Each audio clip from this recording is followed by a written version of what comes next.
Tak usah munafik, salah satu hal yang bisa dibanggakan setelah pendakian gunung adalah fotonya. Jadi, jangan lupa diabadikan.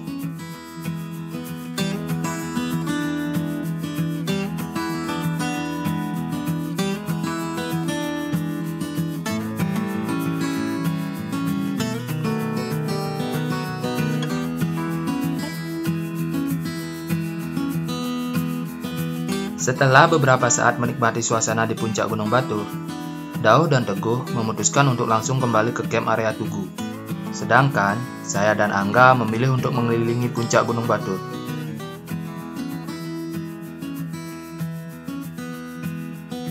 Perjalanan mengelilingi puncak Gunung Batur terasa sangat dramatis. Kabut yang menyelimuti langkah sesekali berhembus kencang menerpa tubuh.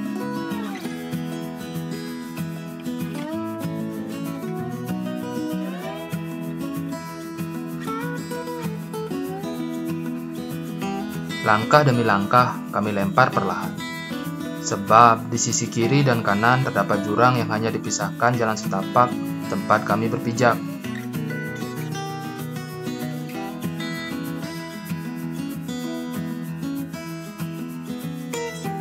Sesekali kami harus berpegangan pada gundukan tanah berpasir untuk memudahkan langkah menyusuri puncak Gunung Batur.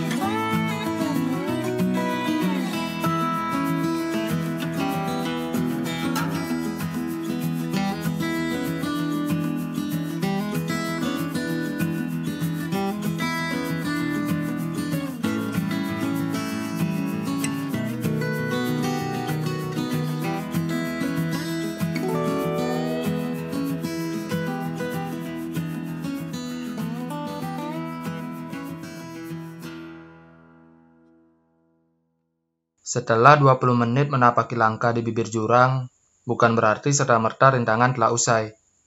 Kini kami tiba pada turunan berpasir. Di sini, alam seolah bicara untuk menyadarkan kami arti pentingnya persiapan dalam aktivitas di alam terbuka.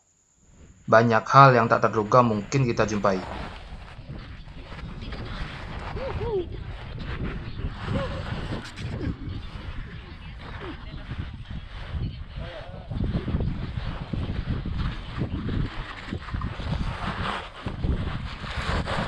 Mami.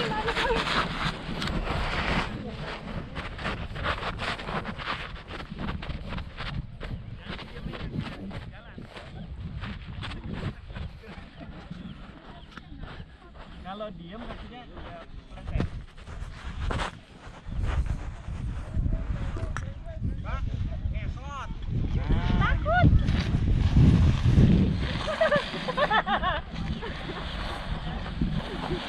Udah pakai pelurutan aja bisa nggak sih?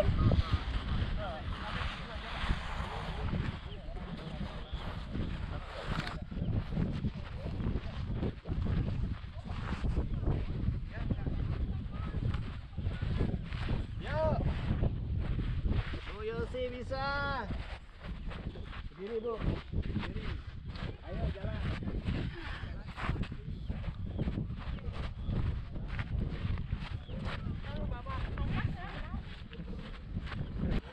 Itulah mengapa pentingnya mempersiapkan diri, mulai dari menyesuaikan pakaian, sepatu, hingga peralatan lainnya. Karena mendaki gunung bukan perihal naik turun saja, ada tantangan yang harus dilewati. Jangan sampai kegiatan yang sejatinya kita lakukan untuk kesenangan justru membuat kita celaka.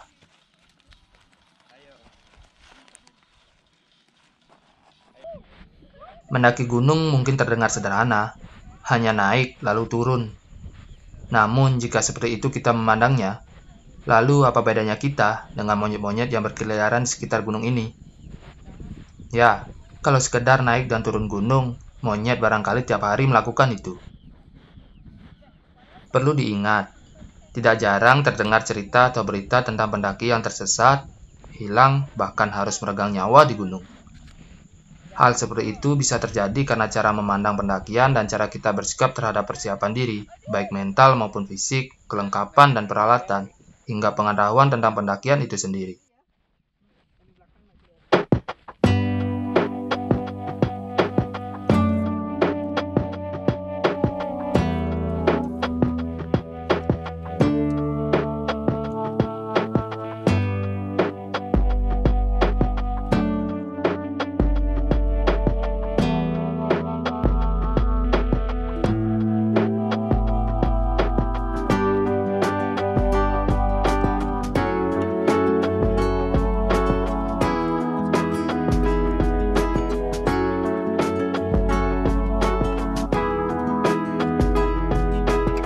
Bagi saya, mendaki gunung ibarat bertamu ke rumah kekasih. Tentu saja, kita akan berusaha tampil semaksimal mungkin akan memberi kesan yang baik di mata kekasih, terlebih ke orang tuanya sebagai tuan rumah. Mendaki gunung juga demikian. Seharusnya kita mempersiapkan diri dengan maksimal. Tidak harus dengan parfum aroma paling memikat, rambut klimis, atau sejenisnya. Yang terpenting kita sadar dan ingat bahwa semua rumah punya tuannya masing-masing. Sikap dan perilaku kita akan menentukan perlakuan tuan rumah.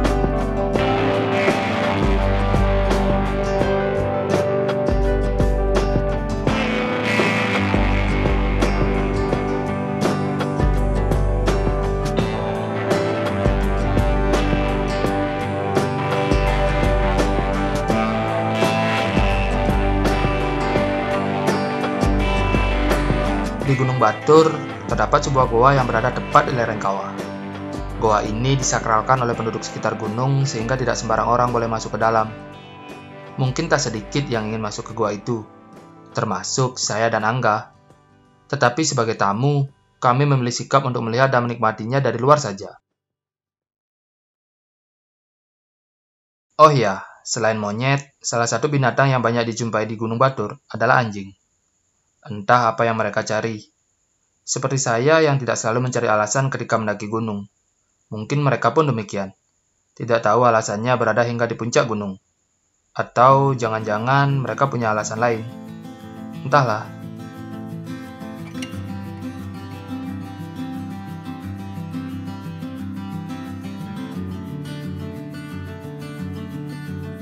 Setibanya di Camp Area Tugu, kami mengambil foto bersama. Mungkin jika dilihat hari ini terasa biasa saja. Tapi bagaimana kalau kita lihat foto ini 10, 20, bahkan 30 tahun lagi? Ketika rambut telah memutih, otot kaki telah mengendur, bahkan gigi mulai tanggal.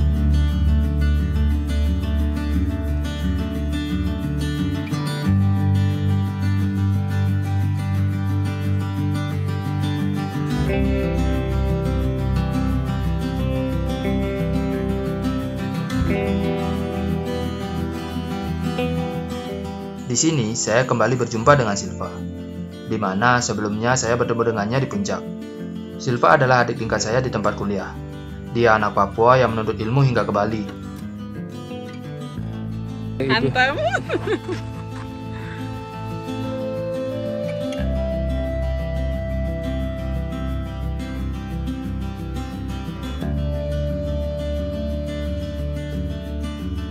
Ternyata dia dan teman-temannya sudah beberapa kali melakukan pendakian di Gunung Batur. Walaupun tidak sering, baginya mendaki gunung adalah salah satu cara untuk menghibur diri. Hidup anak Papua. Tos lu.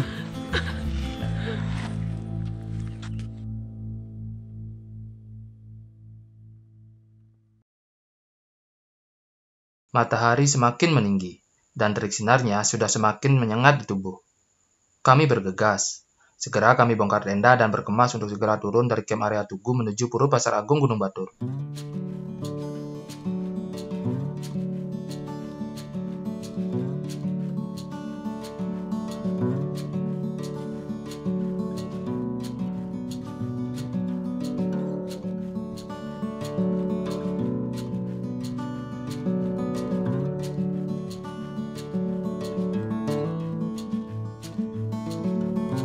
Di perjalanan, kami bertemu dengan dua orang asal Ponorogo, Jawa Timur. Mereka mendaki pagi tadi. Sebenarnya mereka tidak berencana melakukan pendakian hingga ke puncak. Tapi entah bagaimana ceritanya mereka bisa sampai ke puncak. Masalahnya, kini mereka harus turun. Dan menuruni gunung bukan perihal yang mudah. Konsentrasi harus dijaga untuk melewati jalur yang terjal.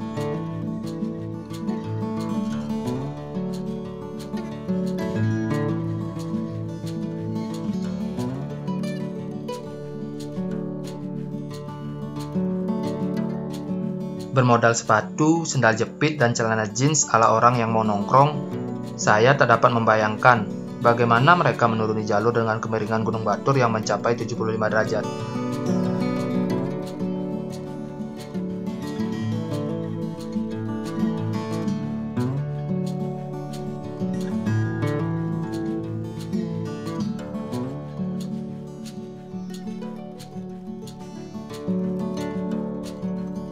Sepanjang jalur turunan menuju Pura Pasar Agung, kami hanya bisa membantu mereka untuk memilih jalur landai. Sesekali istirahat bersama sejenak, sembari mengumpulkan energi yang terkuras untuk menahan beban tubuh.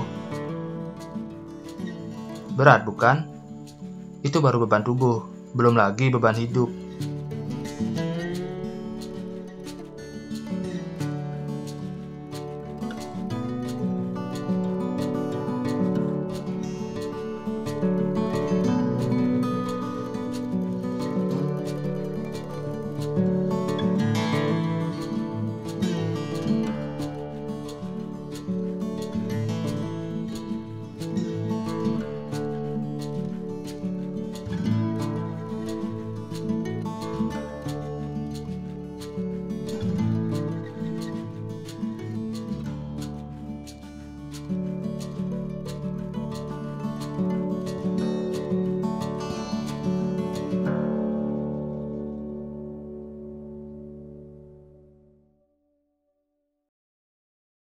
Barulah setelah 50 menit berjalan menuruni lereng Gunung Batur, kami tiba di Pura Pasar Agung.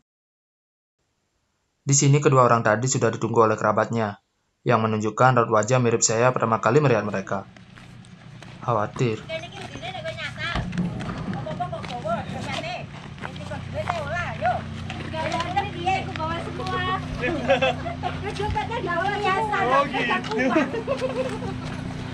Makasih ya. Iya, Ibu. Kok kurang ajar, Mas. Tungguin dari jam 6. Iya, Bu. Naik 2 kali jadinya udah turun di sana. Lagi naik. Naik lagi. Naik ke situ, terus sudah kelihatan lagi ini tak Sudah turun akan dia. Makasih Mas ya. Yo, masih Mas. lagi gitu Mas Diki. Mas di atas ngeri enggak? Enggak yang mulai itu udah. Mas makasih ya. Yo, makasih. Jangan kapok-kapok naik. Iya, ya. Ya, semoga ini bisa menjadi sebuah pengalaman dan pelajaran bagi kita.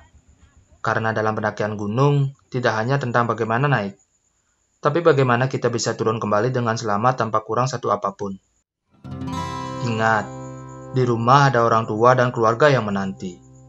Terlebih bagi yang ditunggu kabarnya oleh pujaan hati. Tapi bagi yang jomblo, jangan baper ya.